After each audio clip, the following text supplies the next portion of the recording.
learned that God is all powerful and all loving. And I'm like, well, that's not possible, because if he's all powerful, he certainly is not all loving, because there's a lot of stuff he could be stopping or changing. You came here to have a full mortal experience, and that requires having pain and suffering. These kids are just kind of sitting around, just existing all day, just completely plugged in, just like, okay, where are my Cheetos? Give me my sugar water. We heard this yelling, and this guy came charging at us, and he pulled out this big baton. They want a God who takes away all the owies and gives them all the kisses and butterfly tickles that they could ever want.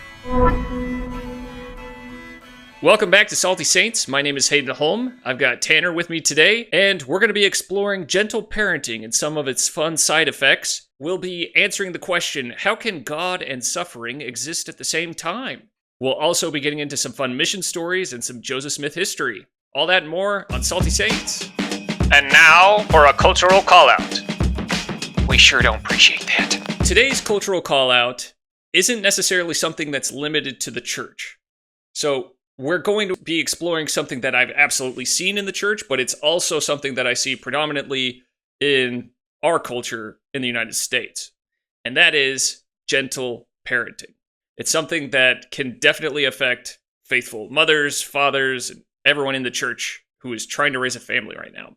So let's check out a video, then we'll talk about it. All right, so for context, this is a fad that's been happening for a while where mothers show how they plate their children's lunches, their breakfasts, things like that. I'm not sure where it started. I'm not sure why it's here, but it's here now, and we have it in front of us for some reason.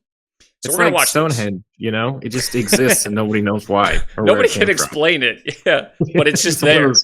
one of those mysteries of the universe. Like, oh, I guess we're watching people make food for children now. So Yeah. So let's dive in. Here we go. This says, plate my 1-year-old's lunch with me.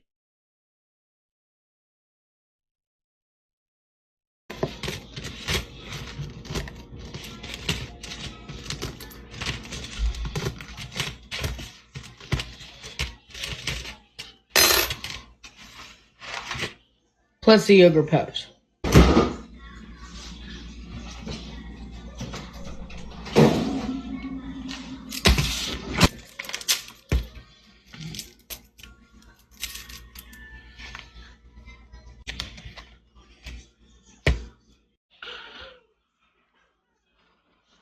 See all the food on my couch?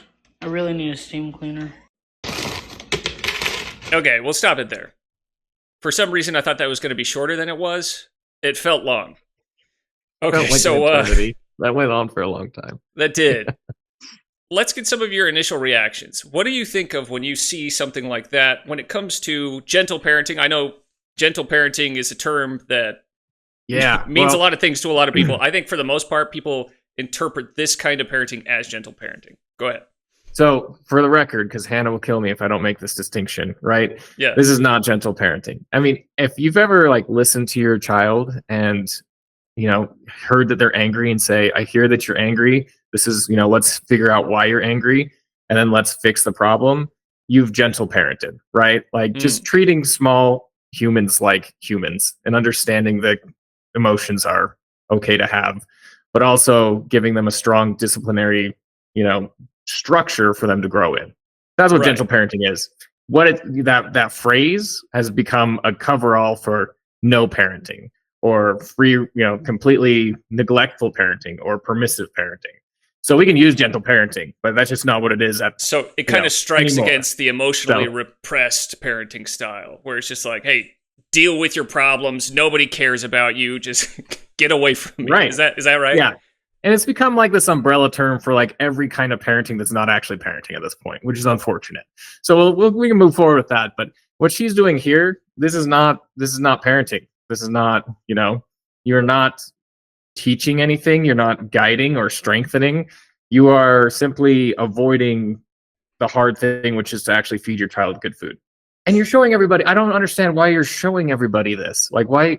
What is the value of showing? I think I saw donuts.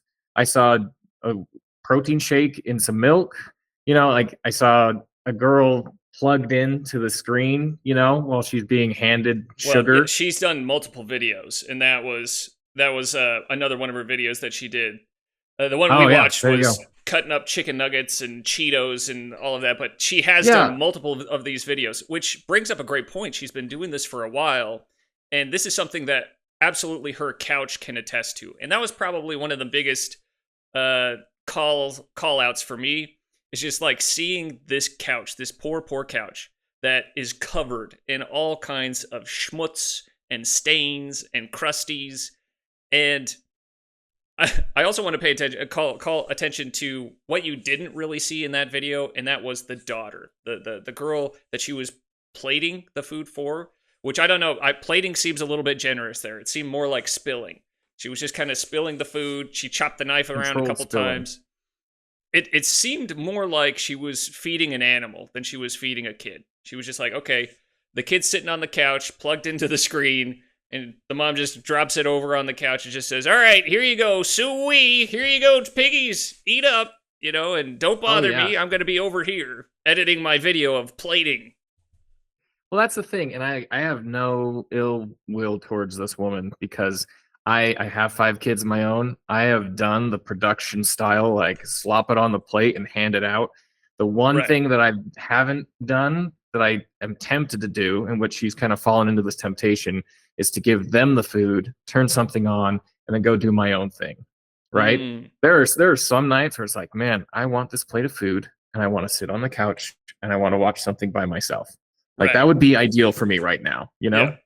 But you can't do that. Like, what you need to do is you need to sit around the table with your children, eat food, look in their eyes, and talk about their day. That's one of the most important parts of every child's day, is when you reconvene around the dinner table and you actually discuss how they're feeling and what they're processing. Because a lot of people don't see their kids for a lot of the day. The kids are off at school, you're off at work. You probably get 2 hours most with your kids at the end of the day, and most of that's just pushing them through chores and pushing them through bedtime to get them unconscious as quickly as possible. Right. So you need at least half an hour where you're sitting together just talking about what your day was like and seeing, getting an insight into what they're feeling for the day. Right. And that's what's missing here. This is here's your food. Your brain's being lit up like the 4th of July right now between the screen and the sugar. I can just hear the neurons just crackling, There's like it's like a Disney cruise. It's got everything you could ever want. It's just like, her brain is just blowing out of her ears at this point, with all the dopamine that's rushing around in there. So she's getting fried. The parent obviously is tired. She looks exhausted and she looks uninterested in engaging, which every parent feels that. So she's decided to step back, or maybe she's sitting with the daughter and watching something, which is a step closer, but it's still just not ideal. So and I feel like a lot of people rush into parenthood a little bit as part of the culture, right? And then don't realize how difficult it is. And rather than rise up to the challenge and command, the space, then, they just kind of have kids. There's a difference between parenting and having kids. And this is an instance of just having kids, right? I think this is an important distinction to make, because this lady wasn't mothering her child. This lady was babysitting. Okay. So there's a big difference. So babysitting, it's short term by nature. It's just short term. And the main job of the babysitter is just to keep that child alive. The babysitter has no skin in the game. So if the kid wants donuts or cookies or Cheetos or whatever, it's like, yeah, sure, take it. As long as you're not bothering me and I can collect a paycheck, I'm fine. Now, mothers are actually tasked with a very, very different job than a babysitter. And let's kind of explore a little bit the family proclamation and see mothers, but also fathers, because that was another big question, is where is the father on this? Okay, so where's the dad? The dad, this lady, she's been publishing videos like this for a while. I assume the husband or father has seen these. And in any kind of relationship, if you're an equal partner, you should be looking at that and saying, maybe let's do a little bit better for our kids. Okay, let's see if we can get that a little bit higher, get a little bit more effort. We don't need a steam cleaner for our couch. we just eat at the table, okay, and just prepare something that's going to be actually good for the kid, that helps them long term. Because that's the danger of babysitting. I call this approach gentle parenting. I call it credit card parenting, because you basically just do whatever it is at that very moment to just pay the bill. Just like, okay, boop, But the thing is, what you don't understand is that it accrues interest, and that racks up debt at an alarming rate, and you have to make payments on it. And if you don't, you're going to get completely overwhelmed by that debt. And that's what you see with a lot of them. Oh yeah. So let's talk a little bit about mothering. So mothering, I mean, it encompasses a wide variety of responsibilities, including nurturing, teaching, disciplining, and providing emotional support. It involves guiding the child through all stages of life. So this is a very active term, mothering is. Okay, so let's focus on that for a second. So it's a very proactive approach. This, what we just saw, that babysitting, that was completely reactive.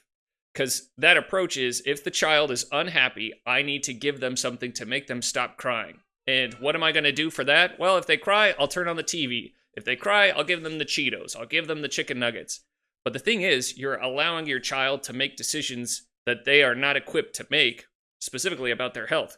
Because what are you doing by giving them that kind of food?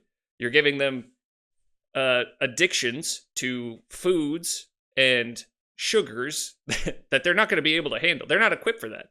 There are kids that are getting diabetes at alarming rates today. I mean, obesity is on the rampage across America right now. And it's like, this is one of the reasons behind it is not being intentional about your parenting. So back to the father. Okay, where's the father? Yeah. Well, in the proclamation, we read, the husband and wife have a solemn responsibility. So this is a task. It's a responsibility. This is a task, an undertaking, to love and care for each other and for their children. Children are an heritage of the Lord. Parents have a sacred duty to rear their children in love and righteousness, to provide for their physical and spiritual needs, and to teach them to love and serve one another, observe the commandments of God, and be law-abiding citizens wherever they live. Husbands and wives, mothers and fathers will be held accountable before God for their discharge of these obligations. And I think that's something that a lot of times we don't really talk about, is that accountability factor. Is that at a certain point, there will be a reckoning. There will be a judgment day where mothers and fathers are going to be held accountable before God for how they reared their children. And if you're doing a mostly reactive approach, you're doing your child a big, big disservice. And I didn't mean to cut you off. It sounded like you were going to say something. Go ahead. Oh, no. Oh, okay. Yeah, good. I totally agree. Yeah, I think that, so one of the things that gentle parenting should be is helping you realize your accountability and how you approach your children in a responsible way where you can actually be present enough to teach them, right?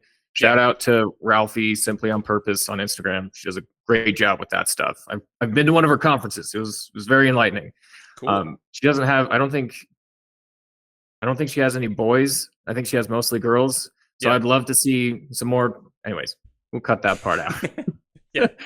But I can tell you right now that the definition you read about motherhood, where you talked about nurturing, guiding, instructing, those things all apply to fatherhood to some degree as well. Mm-hmm. And when we look at that video and we say, where's the father? I'll tell you where the father should be. He should be where that TV is, right? That TV is on because that father's not there. And that father needs to replace that TV as soon as possible, right? He needs to be the thing that's engaging with the child, helping them learn or grow, or just playing with them and interacting with them, because time is obviously limited when you're the main breadwinner, right?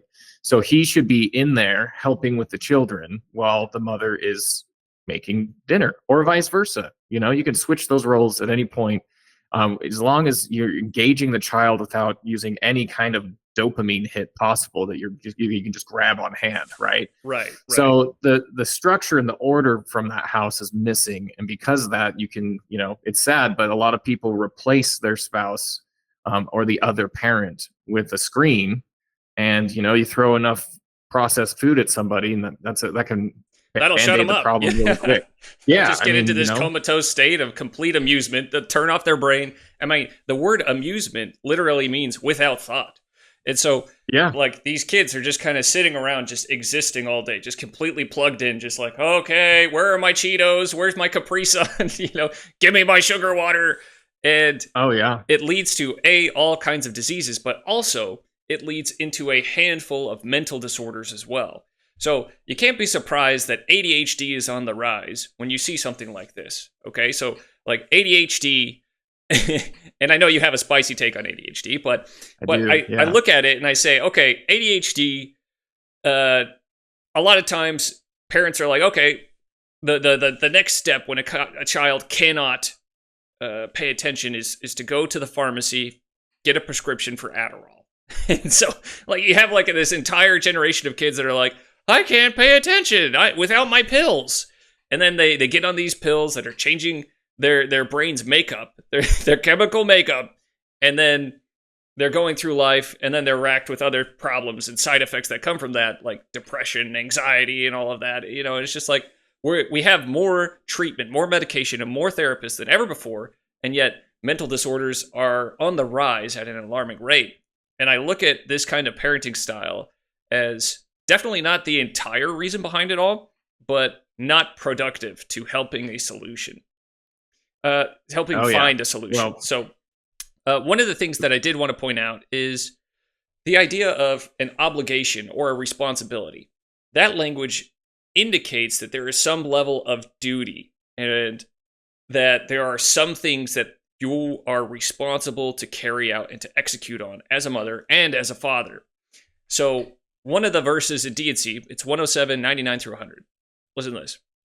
Wherefore now let every man learn his duty and to act in the office in which he is appointed in all diligence. He that is slothful shall not be counted worthy to stand, and he that learns not his duty and shows himself not approved shall not be counted worthy to stand.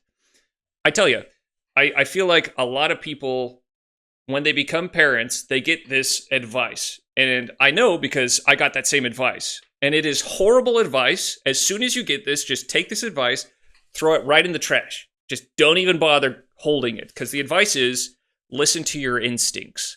You'll know what to do. Terrible, terrible, terrible advice. Nobody knows what they're doing when it comes to their instincts. Like, if I applied that to working out at the gym, if I just said, yeah, listen to your body, listen to your instincts, you'll know what to do at the gym. I get on the treadmill, and 2 minutes later, my instincts are saying, get off and go home. Get back on the couch and eat your donuts, okay? That's what my instincts tell me to do. And so when it comes to parenting, you can't just default to that, like, well, I'll know what to do, because you're going to default to that path of least resistance, where a lot of times intentional parenting comes with a lot of effort, a lot of discipline, a lot of suffering on the part of the parents, and teaching the child how to control themselves, to discipline themselves, their minds, their behaviors, their emotions, to regulate themselves and to become productive members of society. I cut you off. What were you going to say? Well, we don't have to go back too far into it, but my hot take on ADHD is I think like 99.99% of cases are misdiagnosed as boredom. You know, I just don't think it's a real thing. And, you know, except for like the 0.01%, because you take any kid who has ADHD and you let them play outside, or, you know, you give them a video game, they get locked in. They are focused. They can, for hours, they can go, right? Like I've seen that video of like a kid sitting in front of a computer screen, and it's like, it's got math problems on it, and he's like spinning around on his chair, and he's like doodling with his pencil and stuff like that. And then it cuts to a scene of Star Wars being shown on that computer screen, and he is riveted to the screen. You cannot get his eyes off the screen. He's paying attention. He's in the zone. And so I do know that I actually have some real good friends that are on Adderall. They have ADHD, and they point to something like that, and they're like, yeah, the problem is that it's just that much more difficult for us to pay attention than it is for you normal people. And so the response is always like, it's kind of alert. It's like a skill. It's like a muscle, like being able to pay attention and to focus your mind on something. I don't think it's something that you either have or you don't have. I think it's something that you have to work on and discipline and build and strengthen, or you're going to look around at everyone else that has done that and say like, oh, I don't have that. Where's my pill that makes me like these people? Where is it? Yeah. Absolutely. And I'm almost most of the way with you on the don't listen to your instincts. I think we're gonna have some debate here. Okay. But I think that listen to the right instincts or understand what your instincts are telling you is the real. Because I think that there's a huge case that humans have been around for thousands of years and that we naturally have built into our collective conscious and through our genetics that we pass through certain instincts that help us to keep our children safe and to raise them right. That's most of that's on the mother side, actually, when it comes to, when they need to eat or when, if they need to be comforted or not, things like that. There are certain instincts. I think on the father side, it's a whole different ball of wax because, your instincts also are to, accumulate as much fat as possible and move as little as possible. Yeah. Like evolutionarily biology, like that's just what your body's going to try and do is not work as hard as you need it to, right?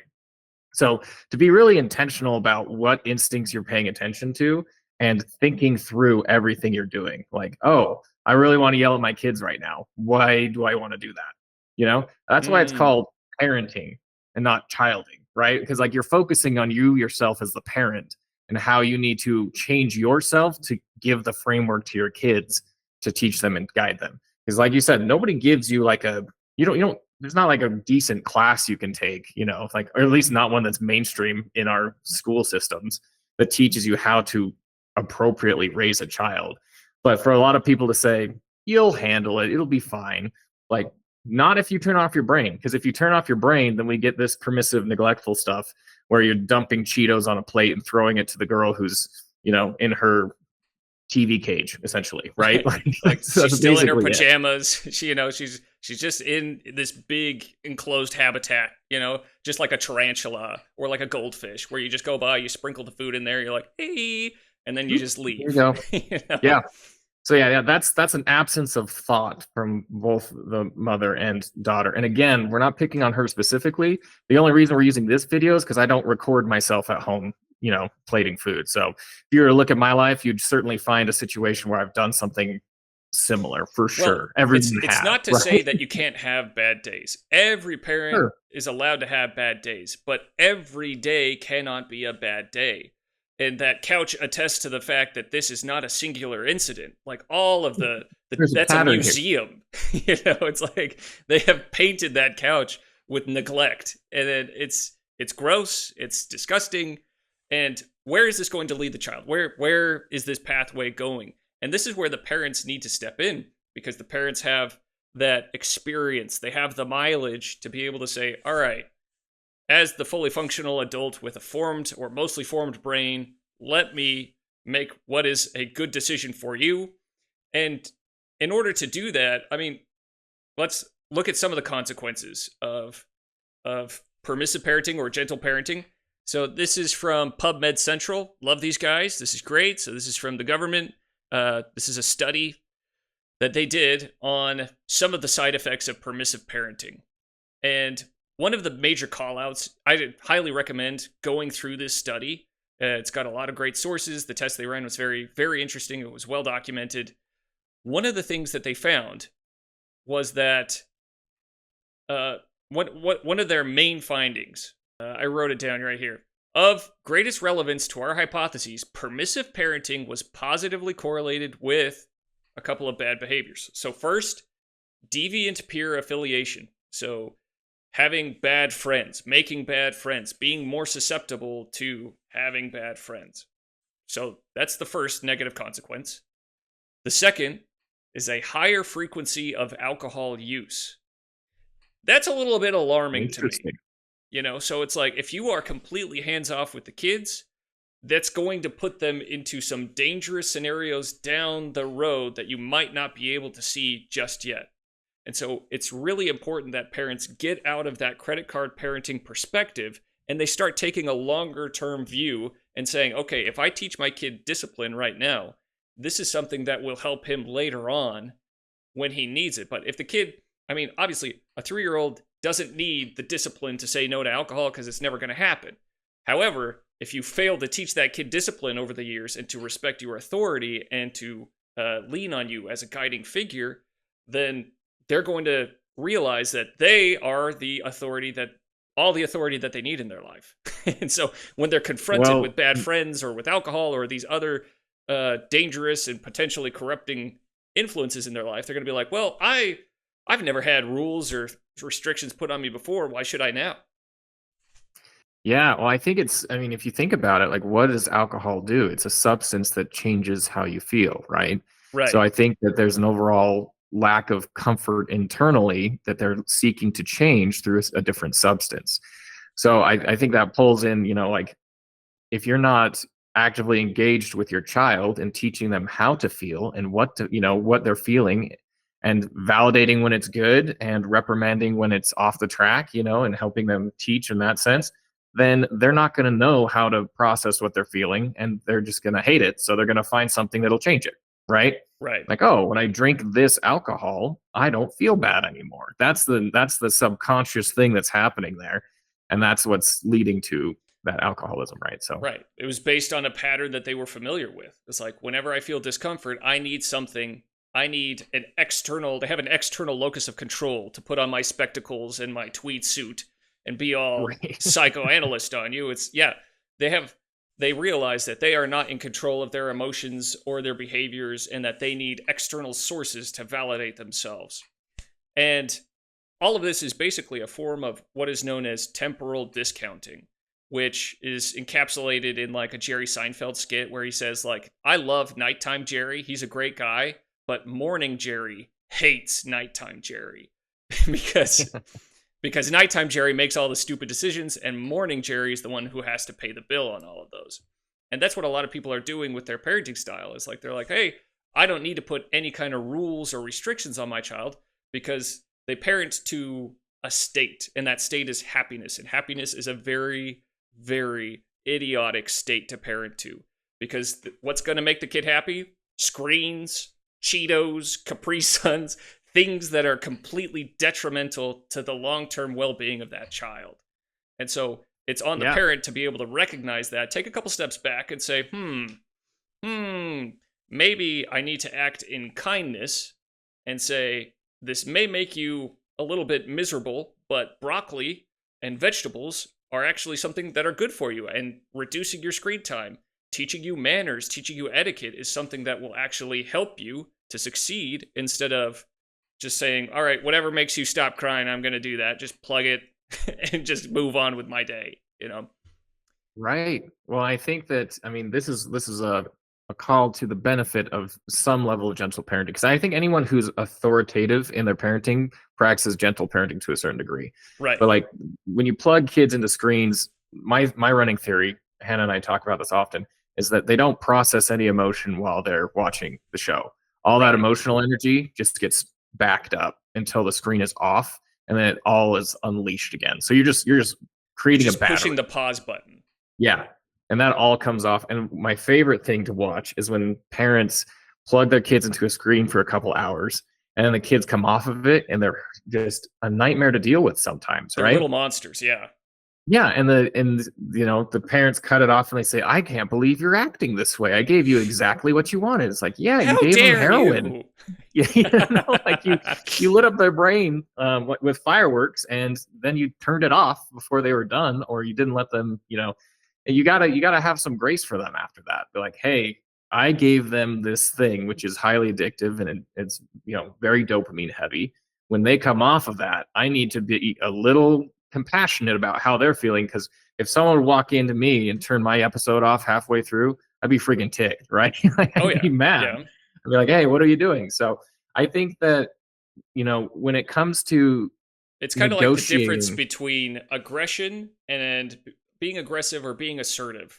So yeah, absolutely. Being aggressive is saying my way or the highway and demonstrates no respect for the other person, where being assertive says, hey, we need to do things my way, but it's also giving the person the respect that they need. It's standing up for yourself and saying, no, I'm not going to follow along with you, but I still respect you as a person. And I'm not just going to invalidate everything that you say, but I'm also not going to allow you to tell me what to do or dictate my emotions or my actions. To cut against that bad advice of trust your instincts, because that I feel like more times than not will lead you down the path of gentle parenting. My wife had an experience where there was this gal who told her, like, one day she's just like, oh, I just hate being a mother. It is just so hard. And more days than not, I just find myself just plugging the kids in, letting them watch movies while I try and just kind of do some things that I want to do. And then she told Janelle, she was like, my husband came home one day, the house was a complete mess. I hadn't even showered. The kids were all just in their pajamas. They had been watching movies all day, just eating whatever they wanted. And I was just like, I feel so bad about this. And the husband had a chance. He had an opportunity to say, let those feelings motivate you to learn your duty and to rise up to it. But instead, the husband went in and said, hey, at least the kids are alive. You've done your job. And it's like, swing and a miss, okay? No. The kids deserve a mother that's going to be there for them. The kids deserve a father that's going to help them to get that kind of environment. The kids both deserve better than that. They deserve someone who's going to teach them the power of education, of discipline, of routines, the power of manners and etiquette. That's the secret to success these days, because there are so many gentle parented kids that are going out just doing whatever they want, just throwing no caution to the wind when it comes to manners and etiquette, that if you teach your kid just basic manners and basic etiquette, it's a lost art, but if you teach it to them, it just opens all the doors for them. Like, every adult that hears etiquette, it just comes off like sweet music to them. They're like, oh my gosh. And I'll tell you, I've seen this as I've tried to get my kids to practice manners and to teach them etiquette and all of that. They say please, they say may I, they ask, they don't tell, they do all of these things, very, very basic things. And I tell you, the adults, like his teachers at school, all ask Chanel, they're like, what do you do at home? Because we need more kids like this. So what does that do for him? It's like the adults in his life all want him around. They love him, they support him, they don't view him as a burden. And what does that do for his friends? Well, his friends really appreciate it too. And they want to spend more time with him. The parents of his friends actually really like having him around, and they invite him to more things. And so just by teaching basic manners, you're helping your children stand out and be a light to their community, which is it's a low standard, but like if you could do it, it's incredible what it does. And by not doing that, you're doing the inverse. You're cursing your kid to live with every single adult and every single child that they interact with being bitter and angry and resentful at them, because these kids, they're not being respectful. They're trampling all over rules. They're really hard to deal with. So if you don't parent your kids, other people have to step in and do the work that you failed to do. And that's really tough. Last piece before we wrap this up. I know I've been ranting, but this is something that hits close to home, because we spend a lot of time talking about this. Instead of relying on your instincts, I totally recommend reading books. There are people have been around for a really long time. Parents have been around for a really, really long time. They've compiled and condensed wisdom into books. Read these books and just try and teach your kids. I had a BYUI professor once that said, like, one time I realized that, like, he was a biology professor. He was just like, one time I realized that I had not studied relationships. And I realized that I had biology, and I realized that I was an expert in biology. I knew everything about it, and I felt really comfortable and great with it. I was excited by it, but I had not taken that same approach and zeal towards my relationship with my wife or my relationship with my kids. And he's like, how much better of a relationship could I have if I just educated myself on that? If I studied, if I learned what to do and how to do it? There's a lot of power in that. And from what I've found in my studies, one of the best approaches to parenting, like an antidote to gentle parenting or this permissive parenting, is encapsulated in this little graph. Let me pull it up real quick. Right here. So, hold on, right here. Okay, right here. This is the parenting funnel. This is an amazing little principle that teaches a lot in a really simple format. So, basically, what it does, it says, like, as your children grow, they need to have limits and structure and routines and restrictions placed on them. And then as they grow older and older and begin to get more capacity and more self-control, then they're allowed more freedoms. So that by the time they're around 13 to 14, they're a teenager, they can pretty much parent themselves. And that the parents then become more and more hands-off. What I've seen with gentle parenting or permissive parenting is it seems to flip that on its head, where the child is given unlimited freedoms at a very, very early age. And then the older they get, the parents try and squeeze tighter and tighter and tighter on these kids. And it ends up backfiring. The kids are like, I don't like these rules. Why are you making me do this? I've never had to do this before. But you're setting yourself up for a hard time parenting your children and your teenagers when you do that approach. Absolutely, I'd agree.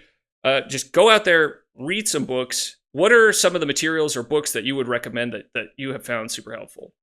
There's a couple. I don't have them off the top of my head. I think the last one I've been reading was The Collapse of Parenting, which was an interesting one. There's a good one. We can put it in the description though. The Coddling of the American Mind is one that one's really, it's not necessarily a parenting book, but it kind of is. It teaches that idea of growing into your freedoms. That one's great. I've also I've read works by Dr. Spock.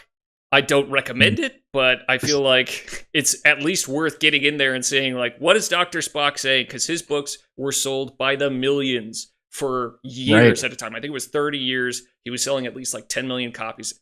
And that parenting model was this more gentle parenting of like, the kid will clean his room when he's good and ready to clean his room. Instead of saying, no, the kid should be listening to his parents and be viewing them as an authority figure in their life. There's one. I'll have to look up the title, but what it is by a psychologist who actually focuses on positive reinforcement rather than negative reinforcement, and that isn't necessarily tied to gentle parenting exclusively, but the idea of focusing on positive reinforcement versus negative is just a universal, psychological fact that it can benefit children much greater if they understand why they're doing something and if they're positively rewarded by societal praise or by, good, happy parents, all that stuff, right? Because the real goal is you want your child to be as well liked by adults by the age of 4 as possible.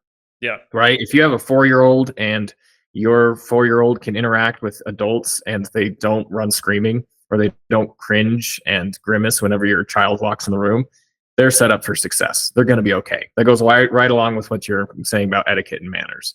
So whatever you need to do to get there is what you need to do to get there, right? While building as much trust with your child as possible. So when things get tough, they feel safe enough to come back to you and confide in you when they have questions about God, when they have questions about relationships or jobs and stuff like that. So.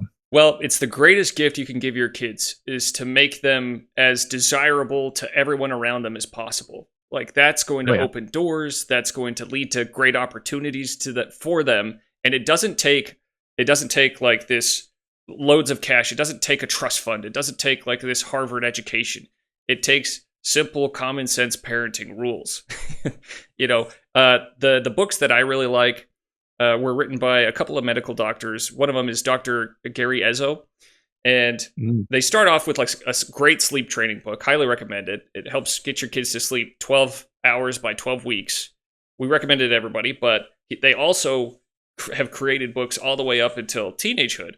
And I've read those books and they have been phenomenal. They kind of introduce that idea of the funnel. They help parents understand what their roles and what their duties are at the different stages of a child's development so that you don't become too strict and too sheltering, but at the same time that you don't become too passive and open and kind of allow your children to call the shots. So we can post some of those links in the description below. Any final thoughts? This one went really long, but this is something that hits home.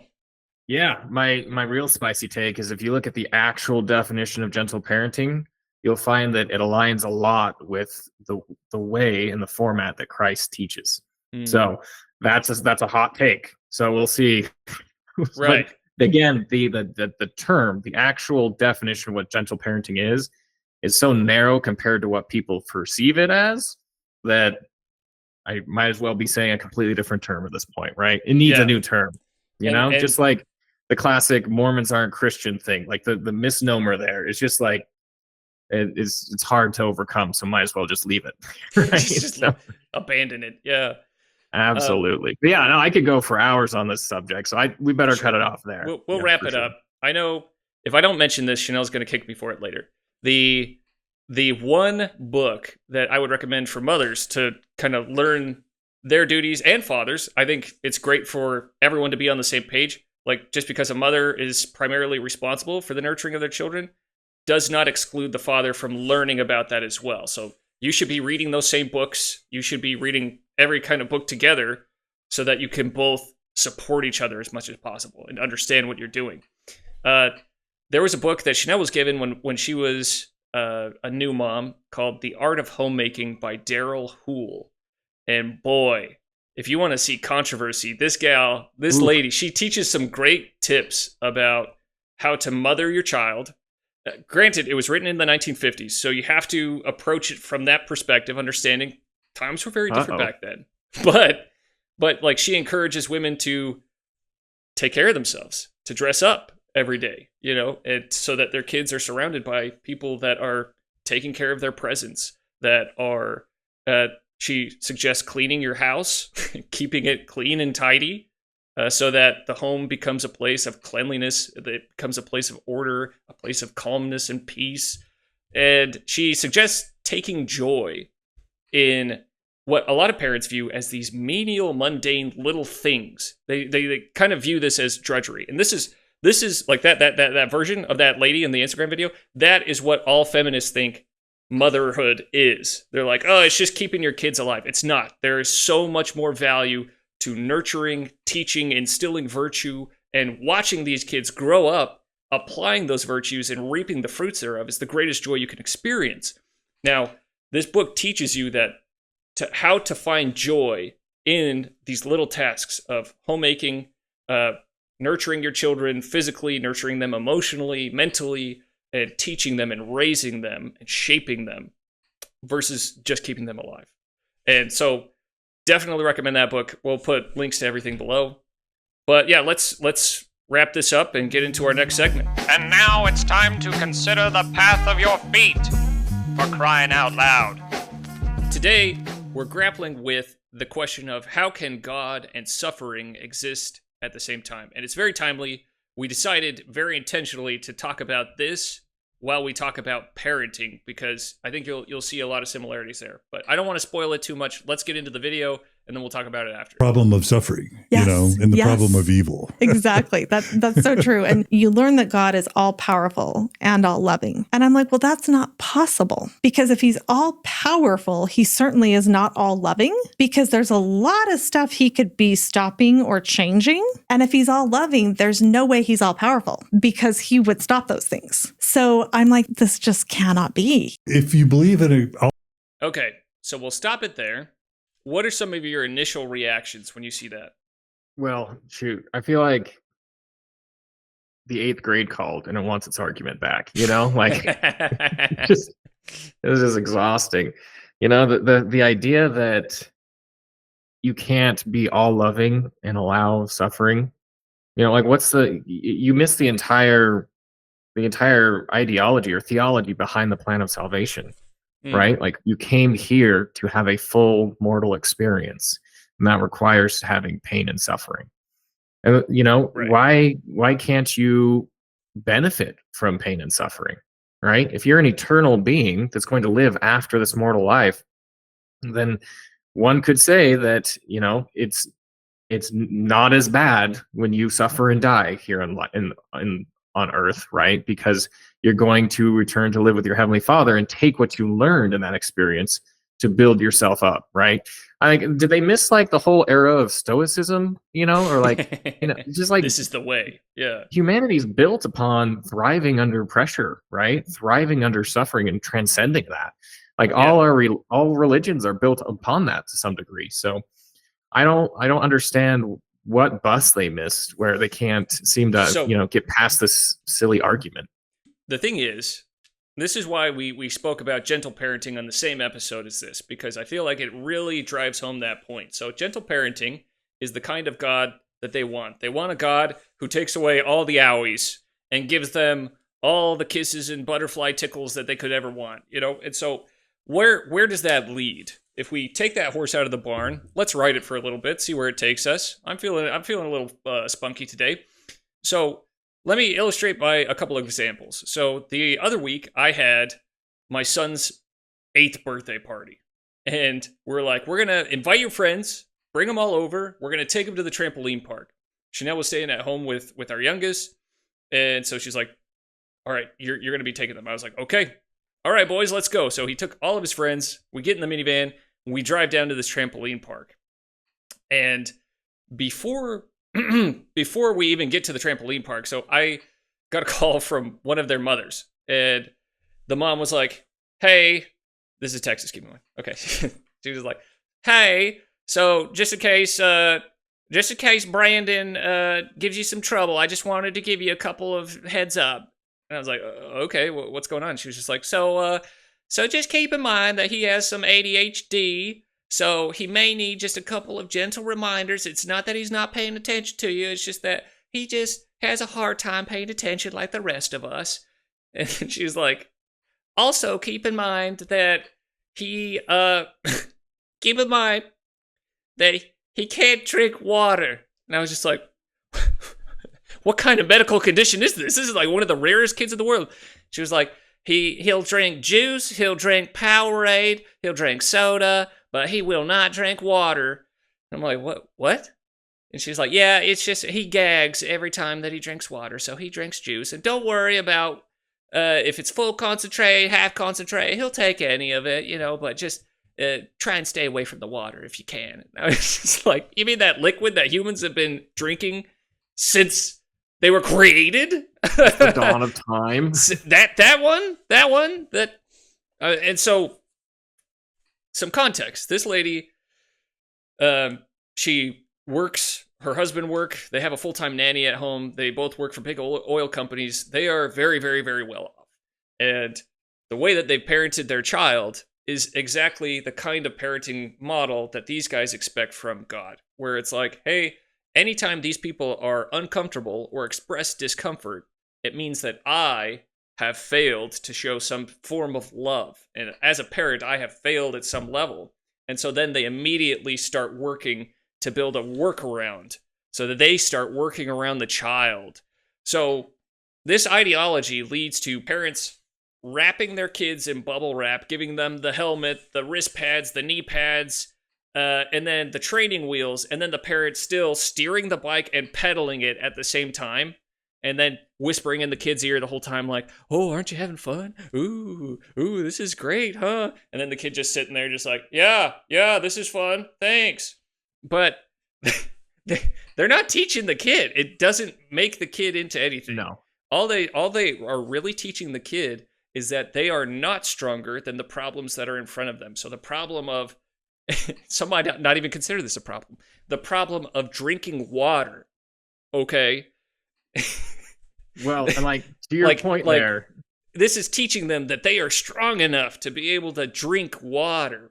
Okay, there was another kid, also an only child, who was at this trampoline park. Within 5 minutes, he comes up to me, and he's like, hey, Hayden. He called me by my first name, which is kind of a little jarring to me still.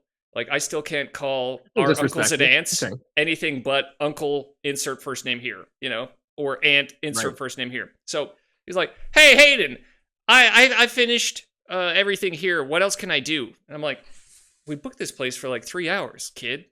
I was like, go play. He was like, well, I already did everything. And I was like, use your imagination and play. And so he was just like, oh, fine. And then he just kind of goes on his way and starts playing with his friends, just begrudgingly. And then every 10 minutes after that, he just kept coming up to me. He was like, can I play at the arcade? Can I go get an icy? Can I go get some Slurpee? And I was just like, dude, what happened? Why has society fallen so hard? Like, it used to be that like a trampoline park was something that kids looked forward to, that this was fun in itself. all day. Yeah. You know? But now it's like, I'm bored. I did it for 2 seconds, and usually if I cry at home, my mom will give me exactly what I want, you know. Yeah, Anyway, and I that's know that was a long rant. I'll let you give your 2 cents on this. Yeah, I think that. So first of all, in your story, like the phrase "he can't drink water." Mm. We, with my boys and I, we're memorizing a poem right now called "Can't" by Edgar Albert Guest. So whenever I hear the word "can't," I say "can't is the," and all the kids respond, "worst word ever written or spoken." Doing more harm here than slander or lies. It's Mhm. like they go through into the poem because like the whole idea behind the poem is that like that word "can't" is the most disabling word. As soon as you say that, you believe it, and then you actually can't do anything, right? So Right. like he can't drink water. No, he can. That's how he's alive, is by drinking water. Unless he's in some hospital room with like an iron lung kind of a device that's keeping him alive without water, he can do it. It's going to be okay. Well, and now Right? there's But actually enabling that idea. some scientific research behind that. Some people have, they've hooked up patients before to, like the on Stranger Things, how Eleven has that like net of like wires that Yeah. she puts on her head, where you can kind of see how your brain responds to kind of different questions and things like that. So they have studied people. They give them this difficult problem, and then they introduce a couple of words. And when they ask the person to think about the word can't, they've noticed that all brain function pretty much shuts down. Everything just goes black on the map. But if you introduce the word how, everything lights up and the brain starts working, neurons start firing, everything starts trying to figure out how to solve that problem with the current resources that they have. So totally agree with what you were saying. Keep going. Oh yeah. So I think that it goes right along with this whole like idea behind God. If he's loving, he won't let you suffer, right? And people saying, well, I can't do the things God wants me to do. So God hates me because he's not letting me not do those things, Like I don't want to suffer. I can't feel happy when I'm suffering. So why is God making me suffer? It's like, first of all, I think God is a lot more hands off when in regards to your suffering in your life than you think until you call him into your life, right? Like until you bring him into your life, he's going to let you play this out, the simulation, which is the plan of salvation, to the fullest extent, right? You're going to have your mortal experience. It's yours. You have agency. Like God is not punishing you every time you stub your toe or step on a Lego. That's on you. Yeah. You didn't get your kid to clean up your Legos. That's another permissive parenting problem. But I think that when people see this whole like, well, if he allows suffering, he must be evil. It's like, no, I can't even like address it appropriately because they're honing in on such a specific point while disregarding so much of who God is. It's like we can't talk about this little thing here. It's like trying to discuss the specific shading on a painting with a blind person. They're going to argue with you. They can't even see the big picture. They can't. So yeah, there's not much to say to people who say stuff like that. Well, let me give an Elder Maxwell quote. I know we love those in the church, so here's one. Oh yeah, there it you says, "Therefore, how can you and I really expect to glide naively through life as if to say, Lord, give me experience, but not grief, not sorrow, not pain, not opposition, not betrayal, and certainly not to be forsaken. Keep from me, Lord, all those experiences which made thee what thou art. Then let me come and dwell with thee and fully share thy joy." So it's folly that the idea to think like, oh, I can progress and not experience any kind of pain or opposition or any kind of pushback to that. I mean, any athlete can tell you they put in a lot of reps, they put in suffering to get to where they're at. Any Olympic level athlete can double that. They're like, yeah, there is a lot of suffering when involved in progression. And if we are trying to progress to the level of becoming like God, then we're going to have to go through a lot of suffering and we're going to have to be tested. And this is a testing ground for us. That's all mortality is. It's a testing ground for us to say, okay, are we going to be faithful to the principles that we've been taught, to that light of Christ that's within us?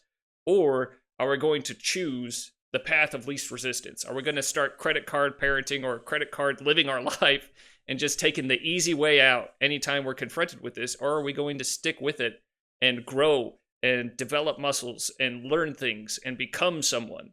anyone who's tried playing the piano learns that lesson. Like, yeah, if you try and play the piano, you can't expect to be this grand master from day one. You have to learn all of the notes one by one, and then you have to learn how to work your fingers so that they hit the notes at the right time.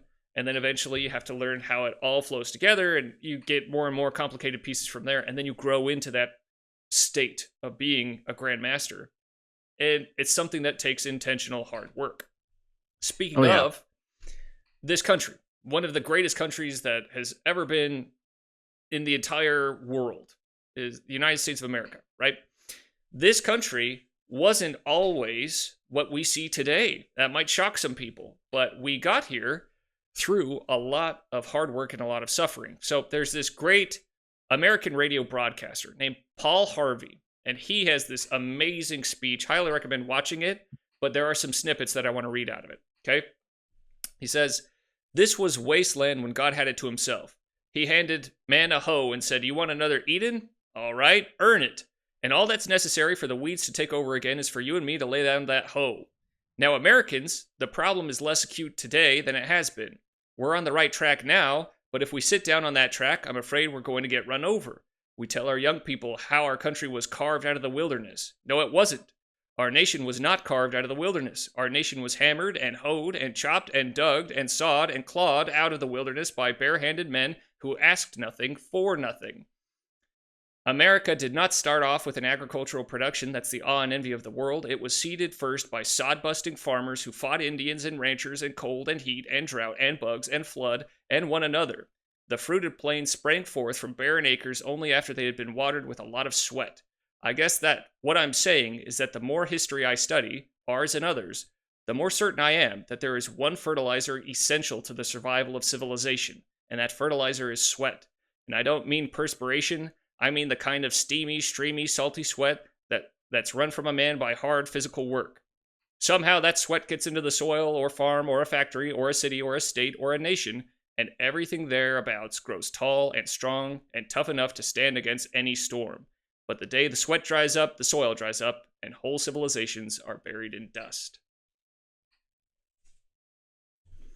So, well said. That's a good one.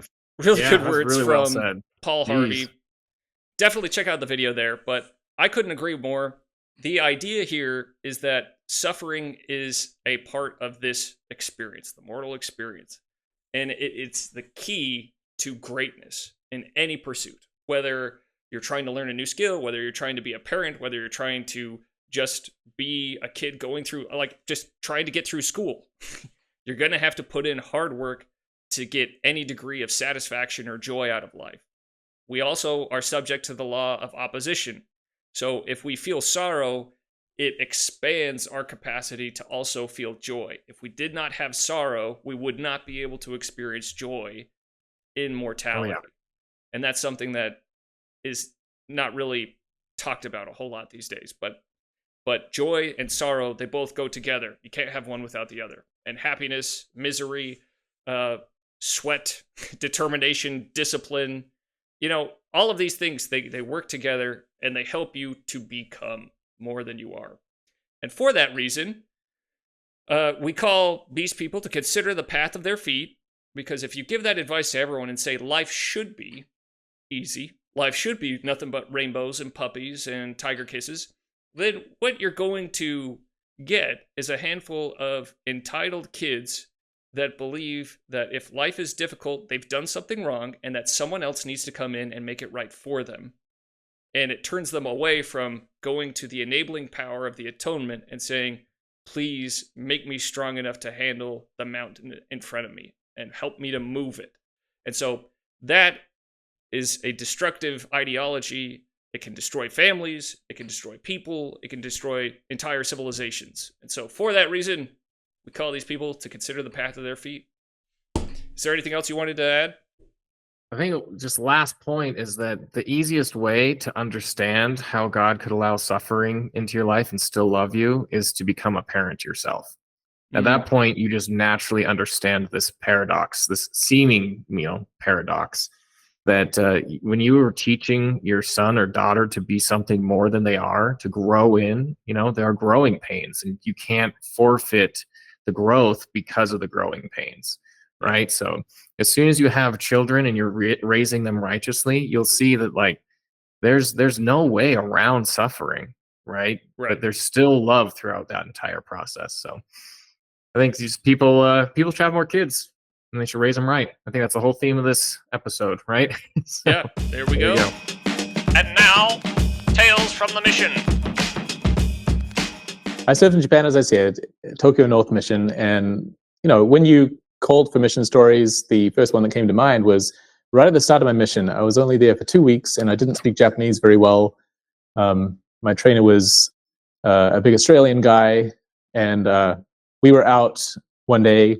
Okay, so a couple of contextual things first. In Japan, there is a mafia called the Yakuza, and they run casinos and gentlemen's clubs and things like this. And there's a lot of these posters that are stuck up. Well, somebody sticks up these posters. They're about this big. They have pornography on, and they advertise, "Hey, come to this club or casino or whatever."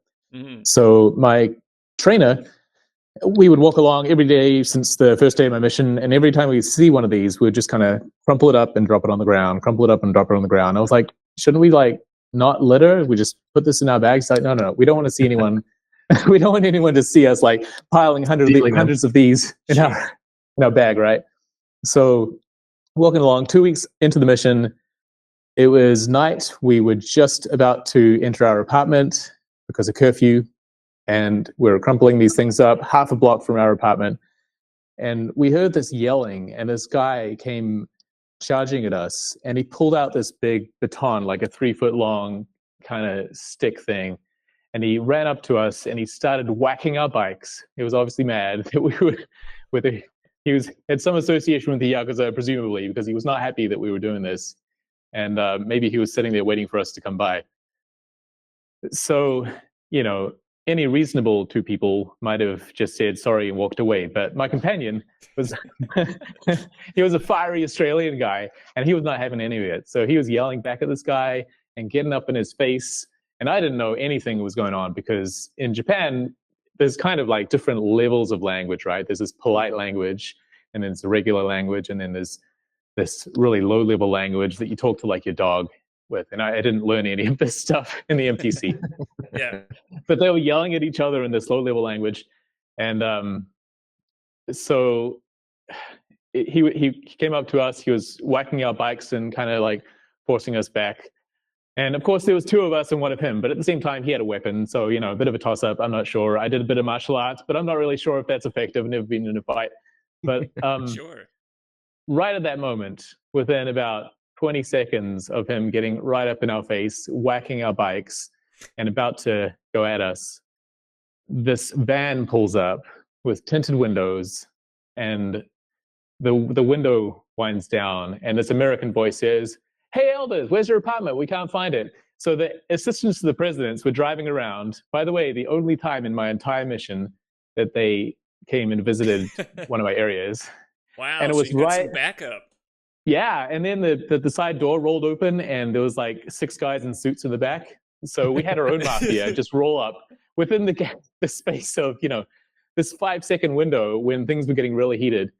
And the timing on that thing, if you think about how many seconds there are in your 2-year mission, and to have this one occurrence happen just once perfectly on time. Turns out they were driving around, they couldn't find our apartment, and all these things worked out that they just happened to drive right up to us right when we needed them. Well, when I needed them, because my companion was ready to fight this guy, but I needed them to come in and pull up.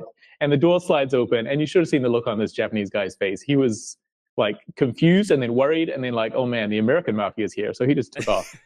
So what would have happened if your companion got into a fight with this mafia member? Well, that is interesting, because I've thought about this over the years. Yeah. And on the one hand, like I said, you could say, oh, it's fine. He just had a stick, right? He could have. But on the other hand, it could have been a lot worse. You can imagine this guy, getting into a fight with us, maybe whatever, he runs away, but then he comes back the next day with 6 of his buddies, and he lays wait for us, and he exacts his revenge in a dark alley, right? So I think the Lord knew that it could have gotten a lot worse, and and that we weren't running away. because of my trainer getting in this guy's face. Yeah. So something So had to be send some done, and backup. yeah, he sent some backup. Exactly. It was glorious. It was just like one of the most beautiful moments of my mission. I say that facetiously. It's not. Yeah. There were more beautiful moments, but I tell that story, and then as I think about it, it's there are miracles on your mission. You'll see them, but 99.999% of your mission will be everything else, and it will be hard slog, and there will be. So if you go into your mission and you think you're going to be expecting these miracles and miraculous healings, well, I saw miracles, I saw miraculous healings, but most of it was not. And and you might not see any miracles at all, right? So we need to kind of have the right expectations going in. So I wanted to share one other story that I think is also a miracle, right up there with that. It was truly the power of God, and it was more in line with the sorts of miracles that I saw day to day in the mission. Yeah. This one has just stuck with me for whatever reason. The missionaries were all meeting together at the church for some district conference or something, I don't remember. And there was an investigator there. He'd been an investigator for a while. He's one of the investigators that just kind of hangs out with the missionaries, and he comes to missionary things like this. Yeah. And he and I were sitting outside on the steps of the church, and he had cigarettes in his pocket, and he pulled them out, and he was kind of handling them and talking to me, and I didn't fully get what he was saying. But then he kind of jumped up with these cigarettes in his hand, and I finally got what he was saying. He was telling me that these were the last packet of cigarettes. He just realized that he doesn't have any at home, and this is the last packet of cigarettes. And he's telling me that he felt that he was going to quit right now. And he took these cigarettes, and like, we're all excited, and I called the other elders out, and we threw them on the ground, and we stomped on them, and we had some fun, and we threw them in the trash.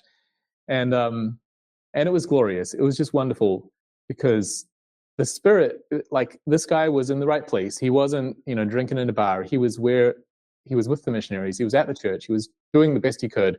And the Spirit spoke to his heart so strongly that he needed to quit cigarettes. And he did. As far as I know, for the remainder of my time there, he quit cigarettes. And that was one of the major barriers, that the reasons why he couldn't get baptized. And so, anyway, I just feel like that's incredible. That's profound. These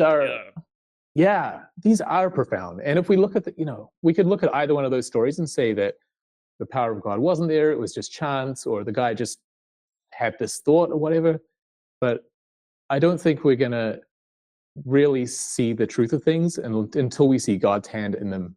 So I wanted to share those. Yeah, That's well, powerful.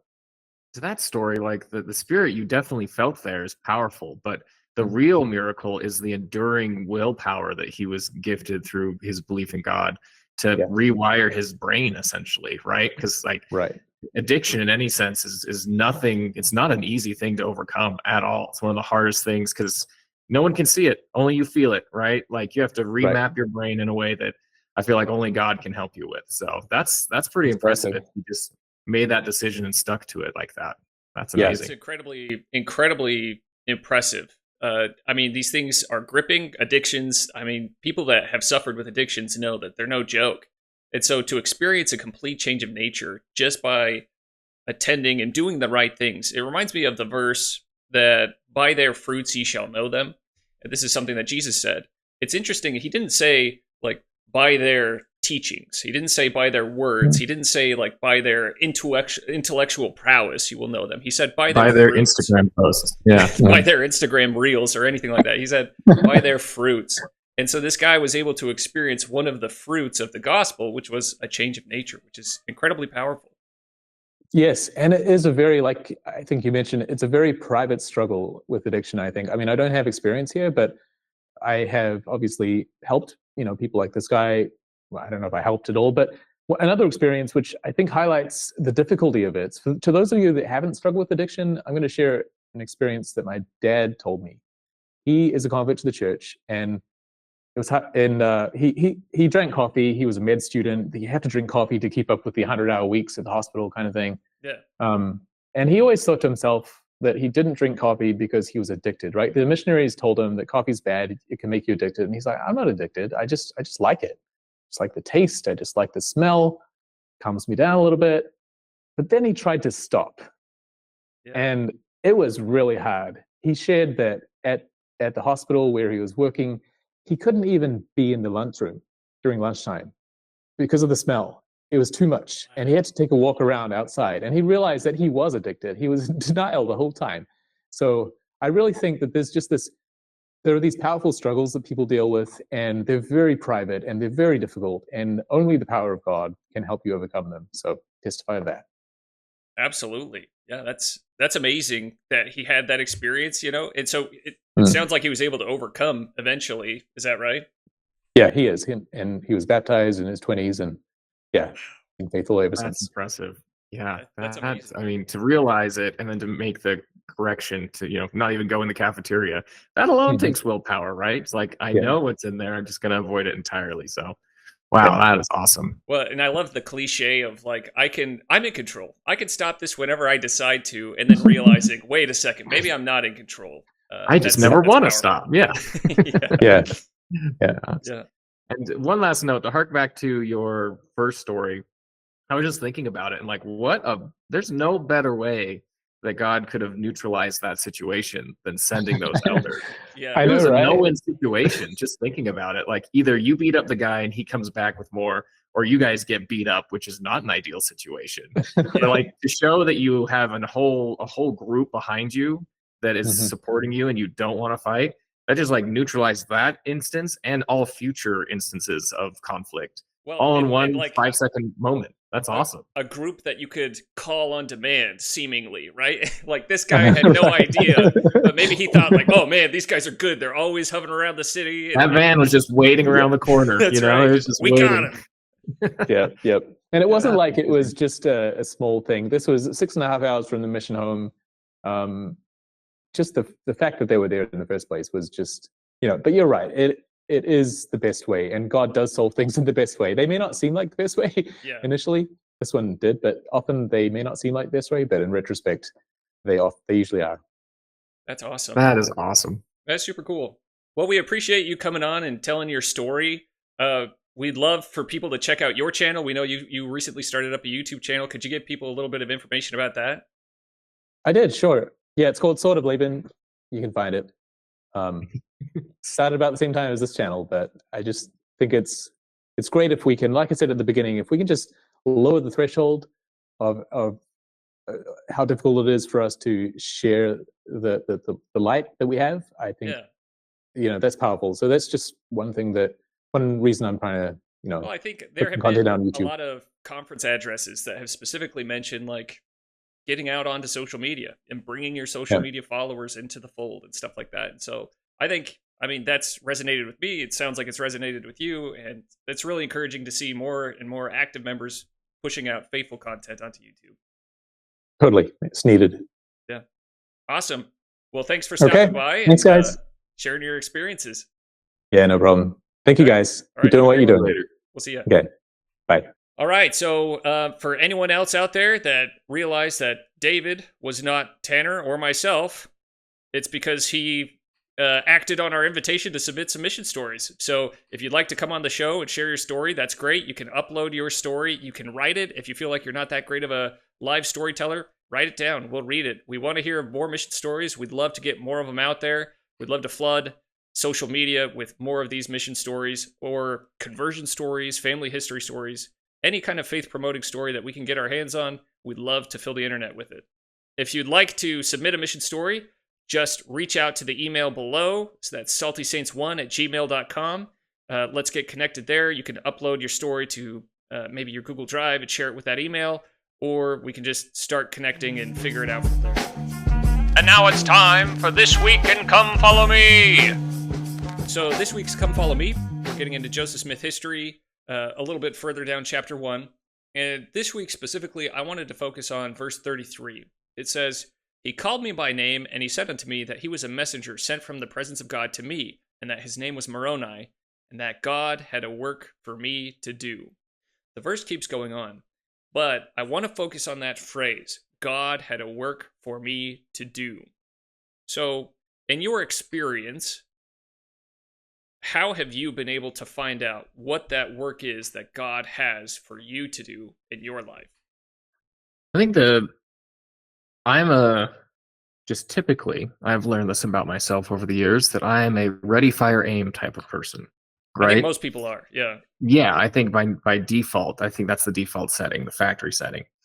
I feel like that a lot of people I've interacted with in their approach of seeking revelation from God have found that they're very tentative with their direction, right? They're very timid to make a direction that isn't pre-approved, Yeah. right?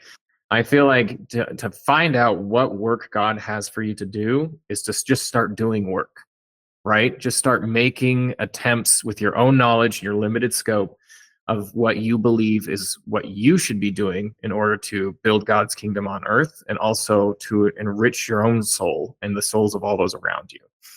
Now, the odds of you getting it right the first time are very low. Slim to Right? none. You're gonna, Yeah.